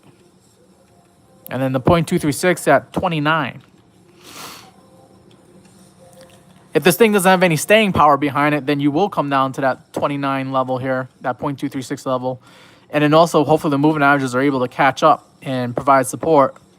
But you're clearly above the moving averages. You're probably overbought on the RSI. Let's just look at the RSI real quick. Yeah, you're overbought on the RSI at 85. So I say look out below. This thing could come drop down on you. I don't know if this thing has it in it to go to higher prices, because we've already went to the higher prices, and just like before, every time we get up to these higher prices, we get knocked down real quick. So I would take profit on this thing if you haven't done so already. Yep. Because there's no guarantee that you're going to go back up to higher prices. But if you do go back to higher prices, yeah, we'll see how you do going up to 75 again. And then you got the 1618 at a 111. So maybe this thing has the potential to double in price, even after making this monster move over the last few days here. All right. So that's going to be my analysis there. Let's see how Bitcoin's doing real quick. Bitcoin trading at 113,200. And I gotta get rid of some of these moving averages real quick. I'm gonna go into the 1 hour chart, see what the 1 hour chart has to say about Bitcoin. You came down to that 618 at 112,694. We've already mentioned that in this live stream. Looks like you got support off the 0.65 at 112,870. That's good to see. And it looks like Bitcoin is trying to make its way up to the 786 at 113,600. For you day traders out there, 113,600 should be your next target to the upside. You already came up to that. You can see that on the hourly chart here. We rejected it towards the late morning hours here. And you might get rejected again. Just keep that in mind. And if you're able to push past that, then you're going to see if you can get back up to what you did here last night when we saw Bitcoin at 114,850. That's your upside target on Bitcoin, 114,850. See if we can do that again. Don't be surprised if you get rejected off of 113,600. And if you get downside price action, momentum to the downside here, we do got a 0.5 retracement at 112K. I think that's going to be the level that you get some bids here for Bitcoin, because this is a level that we traded sideways around Sunday here.